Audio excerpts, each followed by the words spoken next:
you get it? Is it on?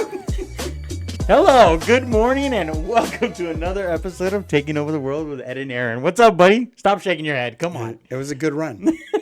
That's all that's going through my head right now is it was a good run. Why? Because when somebody tells you you haven't done something and they like challenge you, you have this tendency to go from like the kiddie pool that you fill up with the hose in the front yard, right, to the freaking Pacific Ocean. And I'm concerned for somebody's safety today that they challenged you, that they couldn't be offended. And where you're about to go, no man has gone. Well, that's not true. But it's the deep end. Well, you know, when I talk to people and I say, hey, my goal is not to offend you. Yeah. And then you tell me I'm offended that I haven't been offended. You take it as a personal challenge. Then I'm like, okay, so I try to be nice and not offend you, and I haven't done my job then because obviously you are expecting to be offended. So I will offend you. I mean, we did set the bar there. You know, we started off the bar very, very aggressive on what we're going to do. I love the fact that it is one of the onboarding questions is that give us your level of offensiveness because not that we are over the top outrageous. We are not. But we also don't really operate with a filter. No, correct. We tend to operate more on the, hey, let's go, you know, fly by the seat of our pants. Like, you know, we're kind of, like I've said a million times, like being on our team is like being in the Greek life at any college. Okay. It's going to be fun. You're going to have a good time. You're going to say some things, and sometimes it's going to get a little out of hand. Sometimes you might find yourself locked up in the back of the car and taken to Vegas on vacation. I have been there. I have been there. It's kind of like the Hangover movie. That plays. That was your college life. There's some opportunities for that to happen. How was Mother's Day? Mother's Day was fantastic. Did you get in trouble? I did not. I actually behaved on Mother's Day. You know what's funny is that every mother obviously has a different way that they approach Mother's Day. In our family, like Mother's Day means just one more day at the fields, right? Right. And we did the presents in the morning. We don't do anything over the top, right? It was pretty basic stuff, breakfast, a couple of this and that, and we head to the fields. And my wife's big request, she's like, okay, for Mother's Day, my one thing that I really want you to do, scrub the white baseball pants. Like, so in our house, that's what Mother's Days come to. And I'll tell you what, I don't like it. I want no part of it. I saw a thing when people are power washing them. I think I'm going to buy a power washer if I have to continue down this road because scrubbing white base. Actually, one of the shirts I got her for Mother's Day says "Mothers Against White Baseball Pants," like a company. Really? Oh, nice. They're the worst, man. They get so bad. Yeah. Mercy woke up to a great gift by the kids. Mm-hmm. See, we're lucky because our kids are older already, so they can go out and do their own thing. Okay. And get gifts. So they that's good and bad. You never know what they're going to get as gifts. No, my kids are pretty good. Like yeah. I told Mercy, I think we're holiday people. You are. We are. Like holidays is like just we like holidays. So they ended up getting the three of them went to go take pictures together and gave her a nice Glamour canvas. Shots? No, Glamour Shots was closed. So they went to JCPenney. So they took pictures. They got her a canvas with all three of them on it and stuff. So she woke up crying. Always a good way to start Mother's Day. Always. Very emotional. And then I think I did the coolest thing ever. Oh, here we go. I think it's really cool. So we'll be the judge of that. So we've discussed in previous podcasts that my daughter got me into collecting Legos. Yes. And now I like Legos. Which you don't build. You have people build for you, and then you just display them as though you are a Lego master. Well, isn't that what I do? I think that if you're going to be a fan of like Legos and stuff, you need to be the one assembling them. So what do I got to do? I got to start doing TikToks with the movie in the background and start building them with the same movie? I never said you had to do TikTok. I think you just need to enjoy the process, Brady. Enjoy the process. I don't have time for the process. Well, I'm doing too many other things. That maybe is like your break, your mind clearing thing. Oh, yeah. I don't know about that. think when you display them, they're good talking pieces, right? Like, well, you got like Iron Man, some of the Marvel characters or whatever up there, but like, don't you want to be able to tell like, yeah, that one took me like 3 days to build. That one to that. That one was cool because of that. Like now you're just like, yeah, blah, there they are. Oh. Yeah, I think you need to clock in and go to work. Oh, well. I think if you're gonna have a hobby and a collection of it, I think you need to do some work on it. Well, so, anyways, back to my point. So I started my own on collecting Funko Pops. Okay.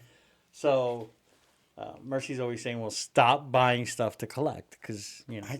I don't disagree. And I'm like, okay, look at you, mister. I have 700 bats in my house and 400 gloves. And, oh, this new glove with the little ice cream scoop looking slide hand is going on the market today for only 2 hours. I'm sorry, not only 2 hours, between 10:01 and 10:08. First of all, that's not a hobby. That's just me spending money on my kids that I shouldn't be spending on to buy stupid oven mitts that go on their glove hands, which half of them slide feet first anyway, or with the wrong hand. They're dumb. You like the Legos. You like the Funko Pops. I am dads or coaches against sliding mitts. So anyway. Tape some cardboard to your hand. So anyways, so I said, okay, so I came up with a unique idea. I made her a personalized Funko Pop. Okay. And I gave it to her for Mother's Day because now she really can't say anything about me collecting them because now she has one. And she has her own. She has a one of one. So what we're doing is one of our children, I'm not going to say which one because I'm not going to throw that person under the bus, Okay. says, hey, don't open it and don't mess it up because if you guys ever get famous, I'll be able to sell that for like $1 million. One of our other kids is like, I'm guessing I know who that one is. I think I can figure out who that one is. The other one's like, we're never going to get rid of that. Like, that's going to stay in our family no matter how famous or whatever happens. That's not going anywhere because that's mom. Like, why would we sell mom? The other one's like, yeah, but if we can make $1 million, it's done. It's gone. Hey, listen, I'm a firm believer in everything's got a price. Everything's for sale for a price. I just like the fact that the words famous were being used on Mother's Day. Like, it's a possibility. The conversation was built around the possibility of us being famous. I'm telling you, that's the thing. Okay, fair enough. I think that people underestimate what could happen. It's Operation Key Influencer. The Blue Angels, the Operation and Key I'm telling you. for the Blue Angels. So how was your Mother's Day? Besides having to scrub white pants I did that. and be on the field all day. It was good. Low key, like we said, we did some gifts in the morning. Then we were at the field by 9 o'clock and got home about 4 o'clock. Went to our favorite restaurant that we go to a lot with you. No way. BJ's. Ooh. Brooklyn had the Is that pretzel. that's where you went? That's we where went they for dinner. decided. We went for dinner too. Wow, but And you're probably we got the at pretzel. same one. No, we went to the one in Centennial by That's us. where we went for the late afternoon, early dinner type Did you situation. get the pretzel? They got 2 of them. The boys had one. Brooklyn had one. She wasn't sharing with anybody, but No. they were good. But the boys, we did good for the mothers. They did a really cool thing. So we always do like on Mother's Day. We have pink dry fits like that have our team logo. So we got them last year. So they wore the pink shirts, which was cool. The tournament gave out flowers for the kids, but we'd already bought in flowers. So after the first game, the boys gave them the mom's roses and they took pictures on the field. So it was pretty fun. We moved on to the championship, which we were ahead for a while. It was back and forth. Then we took a dive. Why? What happened? I think the players had money on the game, and I think they decided to throw it. I think that's what I've come down to. I've come to the conclusion that my boys are sports betting. They're going Pete Rose. Pete Rose bet on himself, though. I think they bet against them, and then they threw the game. And they threw the game. I think so. But they did good. They went 3-1 on the weekend, but they did good. But and the only loss was a championship? Only loss was a championship. Wow. And we had them. We were winning 6-4, and then we just couldn't get off the field. Our pitchers threw great. We did good. It was a good week. It was progress, right? 3-1. It was good. But with that being said, I did grab something for you this weekend. What'd you grab? Okay, I know it's on Mother's Day, but as being an official sponsor of the squad of the boys, right? Yeah. I picked up a little something for you this weekend. Ooh. Okay. Show you what this generation is going with. Ooh. So as an official sponsor, that's your first token of letting you know that the boys are semi-decent. Wow. So I have a championship ring? Well, I got a finalist ring. We're working on the championship ring. What? Look at that. That's what the boys are getting these days. That's my first. That's your first one. Wow, And this so- is really good. Yeah, not bad, huh? No, this is, I may have to sponsor them all the time now if I get these. Sucker, got it. Yeah, so they played Well, good. thank and you. That's very nice of We always you. have I'm like, you know what? I'm gonna take one to Ed. That's he can awesome. do what he wants with it, but it's like, you know what? As a sponsor, it's like, you know what? At least he knows he's behind some boys that can play some baseball. You know what's funny though? When I coached baseball, like I'm gonna say something that my son says that is one phrase that I never use because obviously I'm older than you and I'm older than my kids. Yeah, you right? are. So so we talk about like back in my day. I Oh, never use yeah. that phrase. I always use Oh, yeah. I always use another phrase. So he says, "Dad, you never say back in my day. You always say like, oh, they don't make music like this anymore. They don't do this anymore. But you never say back in my day. So back in my day when I was coaching, we didn't have these. No. So no, it's awesome. I got a championship ring. I'm good. Well, back in our day, everybody used to get a participation trophy and a medal. Right? In your day. Back in my day, nobody got anything. You got a swift kick in the hiney. I mean, like, good luck next year. Like, I remember playing Little League myself, either Corey League or playing Pop Warner football. Yeah. And if we weren't in first place, we didn't get anything. We were just told, hey, Try good again season. next year. Yeah, good luck. Good luck next year. We didn't get participation trophies. But I do want to say that I had a great experience this weekend. Ooh. So I know that we're not supposed to be talking specifically about commissions and stuff like that, right? Because that's just not what we do in real estate. But I did sell a new build this weekend with a client that we have a lot of history. He was in the process of buying a new build when we listed his house. There was things that went on, so he ended up not buying that new build. We went through the process. We sold him the house. We sold his house. And at the closing, I told him, hey, if you ever need anything on a new build, just give me a call. I'll be more than happy to help you out. So he went out and looked over a couple weeks, and he asked me for some information. I gave him information, wasn't expecting anything. And then he said, hey, I think we're going to go with this model in this place. Can you meet us there? And I was like, yeah, perfect.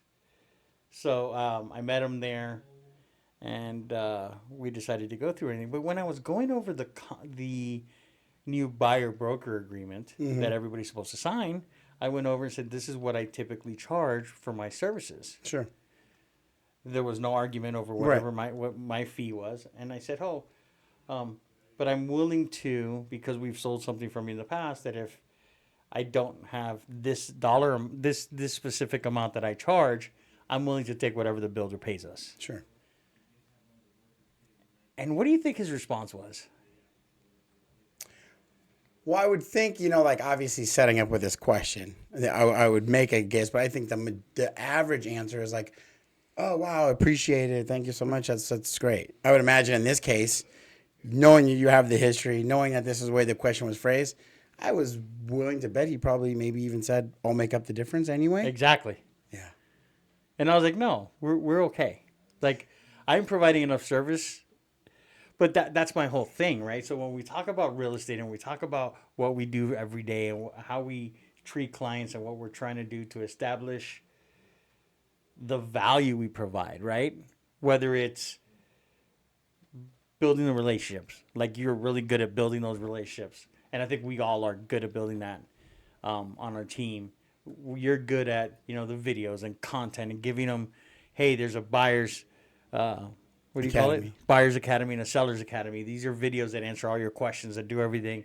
But I'm always here if you need something, right?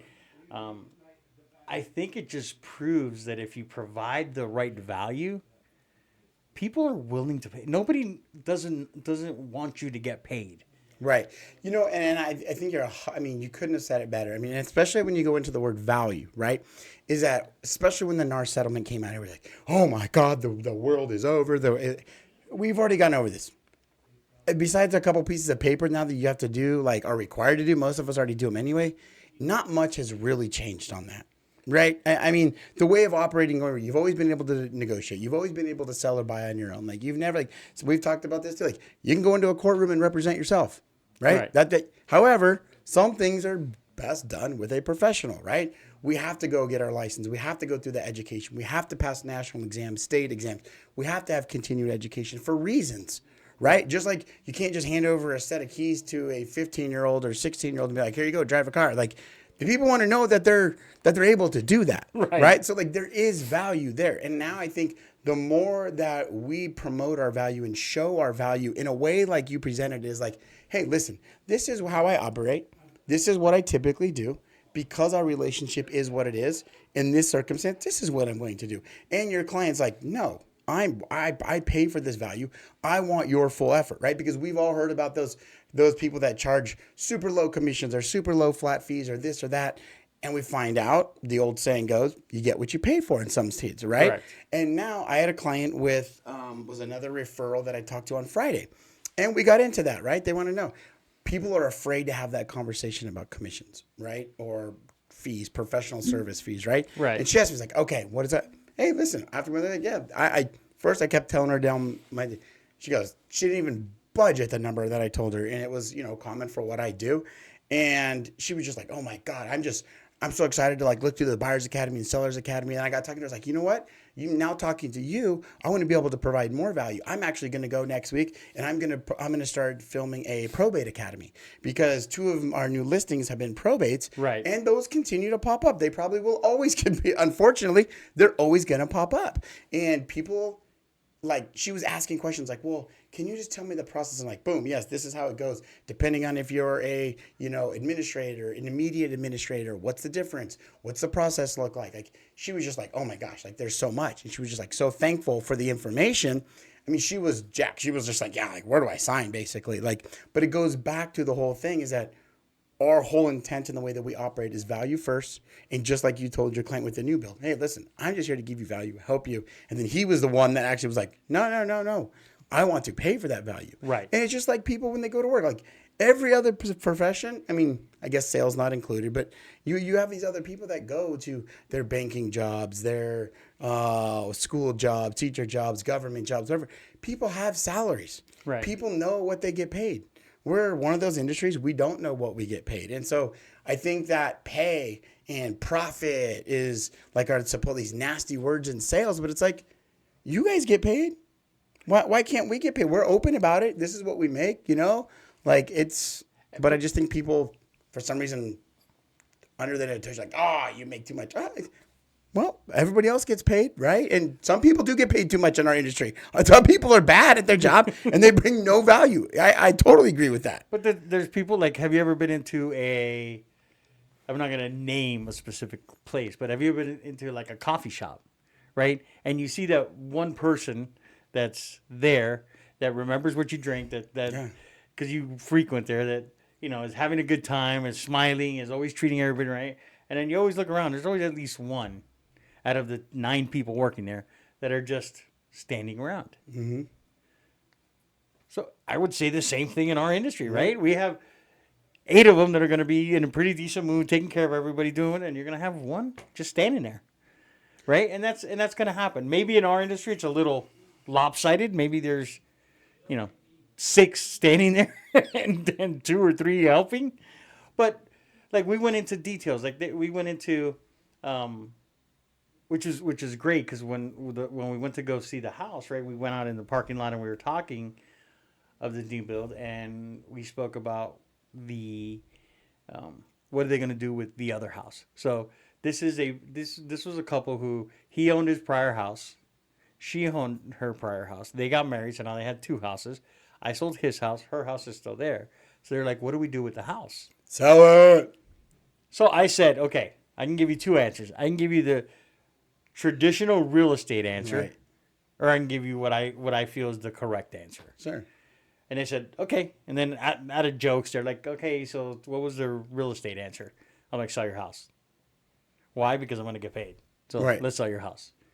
And they're like, okay, so what is the real answer? The real answer is, if you can afford to keep both, keep it, rent it, and now you're just creating income for yourself, because your mortgage is about $800 a month. You can rent it for about $1,900, because I ran the numbers before I went, so I knew what I was able to talk to them about. So you can rent it for about $1,900. So now you can offset your new mortgage by $1,000 a month, Or you could take that $1,000 and keep applying it to your mortgage, cut down your mortgage, pay it off, take a HELOC and buy another. So now you have 2 investment properties. Well, see, and that goes into that next level thinking, right? Is that everybody, it's like the same, it's like the thing we've talked about before. When most people get paid, whatever industry they're in, what bills can I pay? What bills can I pay? And, fair enough. Like, right, we got bills. I mean, that's a stressful thing, like keeping Right. a roof over your head, food on the table, and, being as fortunate we are, like we got to appreciate that.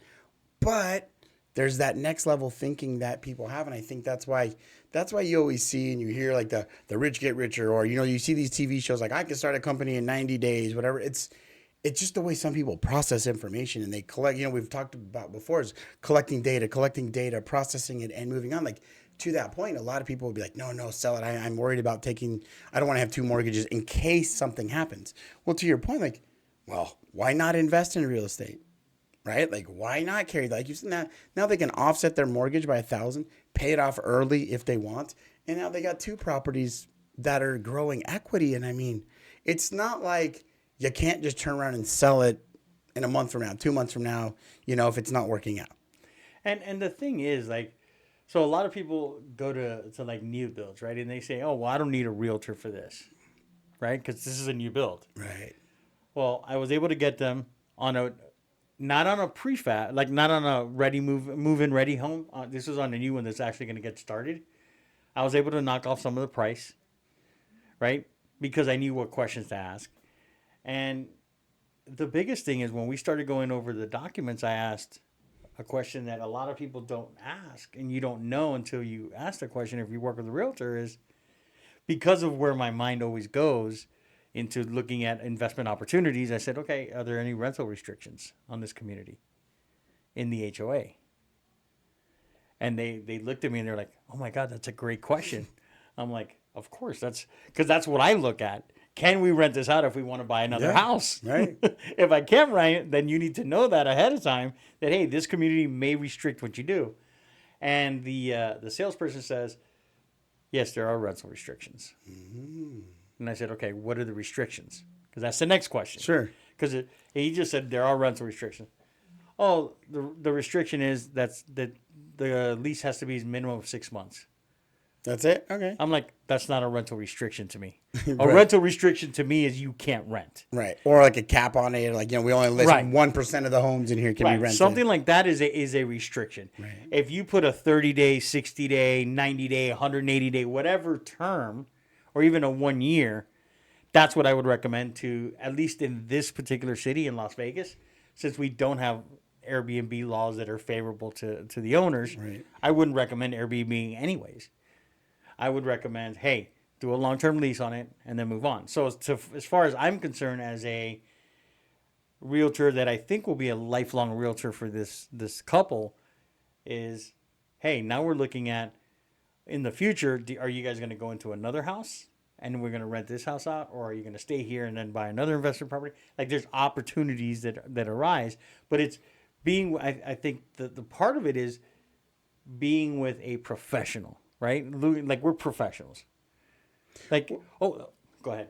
No. I was going to, and I think the other thing is that people misunderstand is that what is a real estate agent going to do, like in a new build? I don't need one, right? They have people there. Those people are employed by the builder, right? Like, they're not looking out for you. Like, let's just take that for what it's worth. I'm not saying they're bad people, but their job is to represent the builder, not you, right? And I think that's the misconception of, like, everything of hiring. A real estate agent, hiring an attorney, like, you go through these things, like, you hire an attorney to represent you to get you the best deal possible. Right. If I'm in a bad spot and I'm staring down heavy fines or jail time, I told you, but I am not built for jail. Okay? I don't think none of us were. This is a pretty face. Okay? I'm going to have to fight somebody, when I get into jail, right? And I'm not a fighter. Okay? I'm not built for jail. So hiring the right representation in that situation matters to me.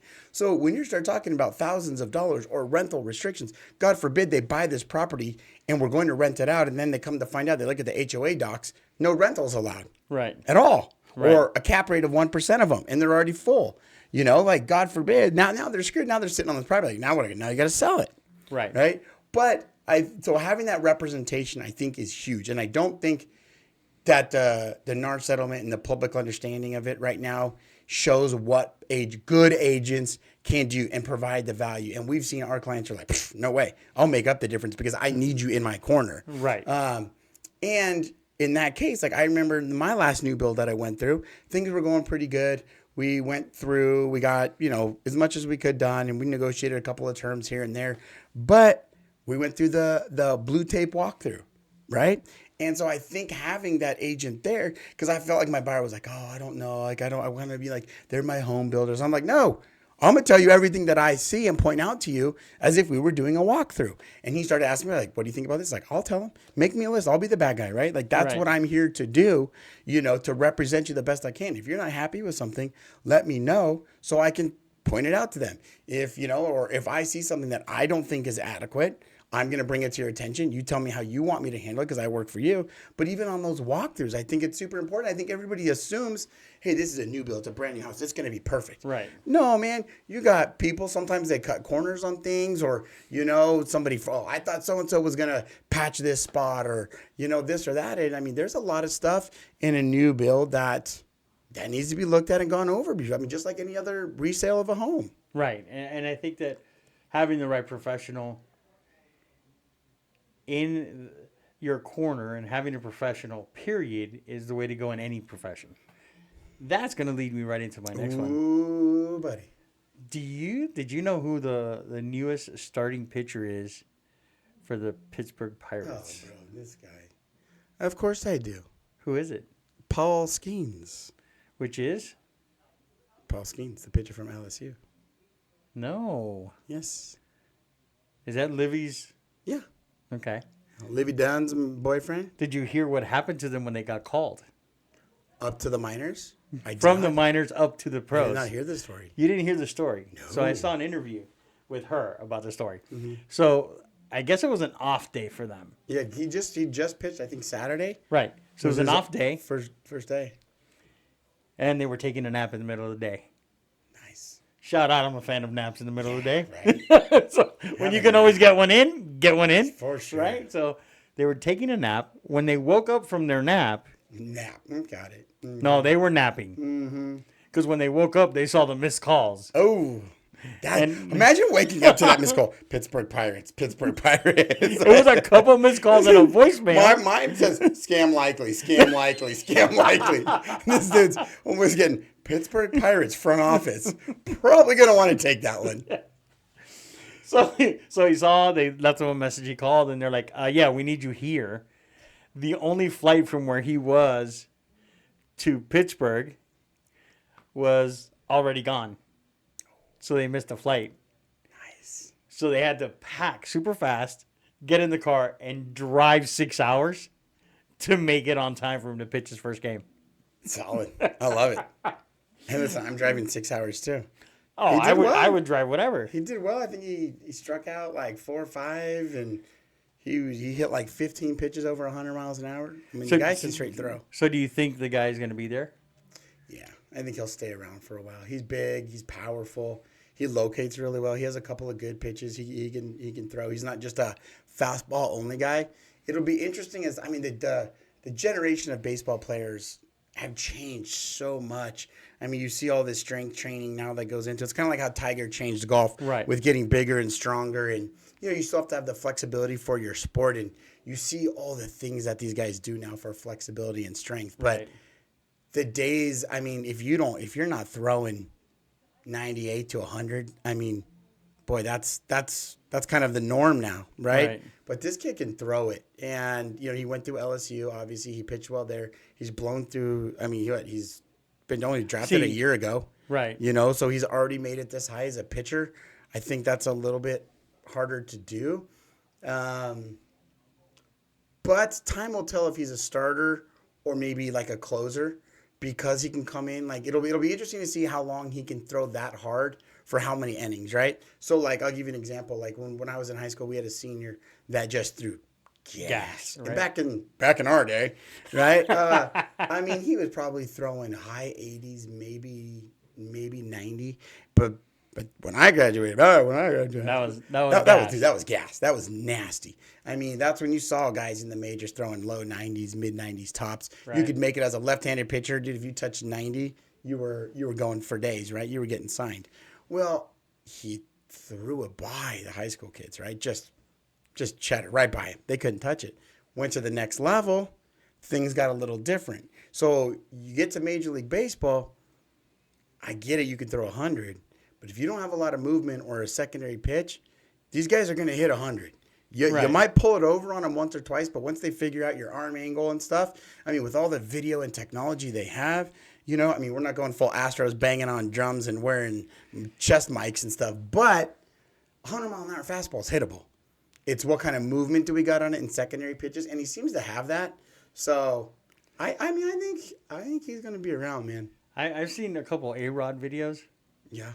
Where he talks about how he could diagnose pitches from the way the pitcher lined up and like the giveaway signs of the way they're like it's crazy. Like I've seen some of that stuff and I've been like, wow, you've got to watch so much tape to know that if he goes into his windup this way, or if he does this, or if he holds his glove in this particular angle, this is what's coming out. So I'll tell you a story from this weekend. So even though at 12U baseball, right, they're even worse because we'll teach our pitchers to hold. So the working theory, at least at our level, is you start with the hardest grip to get to while you're pitching, right? Because it's easier to switch in to a fastball. So like if I'm throwing like a circle change, right? I'm gonna grip the baseball like this, before I go in. Right. As I go to my mitt, I can switch to a 2-seam fastball, 4-seam fastball pretty easily. But it's kind of hard to go from there to kind of get your arms or your fingers and stuff around into that circle change. So we had to play this weekend. It was a pretty close game. I think we were up by 1 or 2.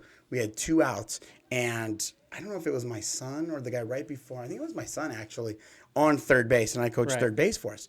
And so I started to my first base coach is watching timing. He starts to count, 1, 1,000, 2, 1,000. We start to time up their looks, and that's why we can try to see from when they look to the plate or when they look to first, how many seconds before they typically throw home. Right. And then you can start to get ready, go. Right. And they're they're already in a bad situation. You can catch them. Well, I started noticing from the third base side, he was a right-handed pitcher, when he would start his windup is he had a fastball grip.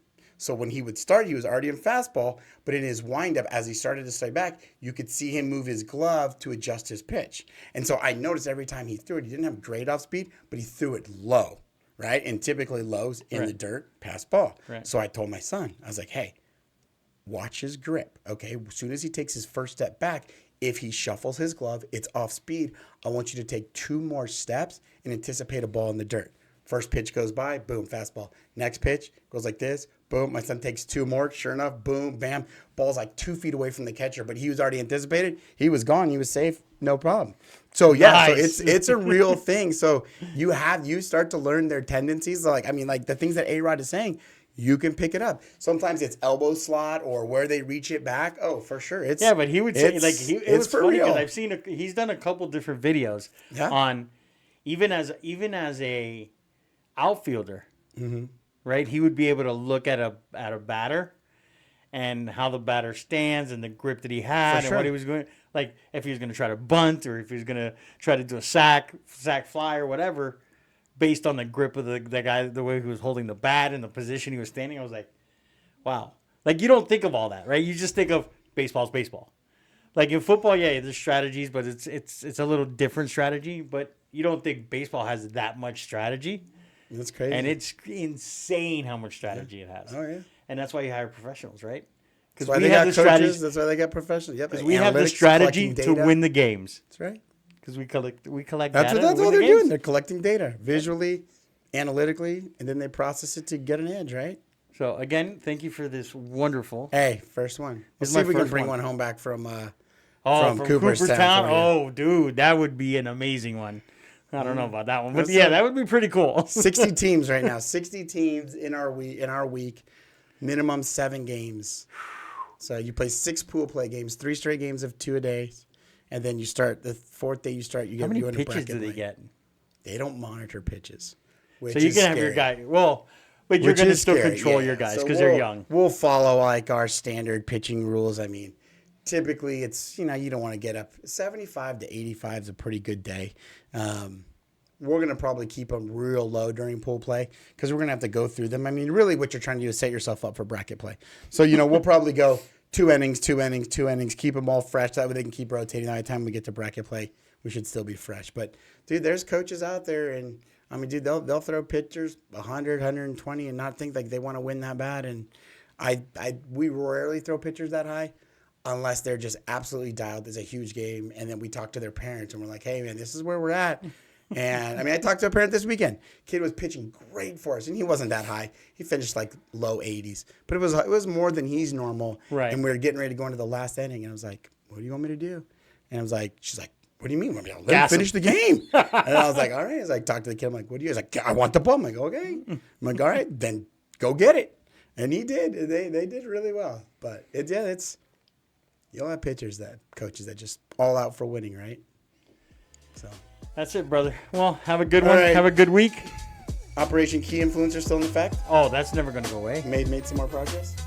I'm working on it.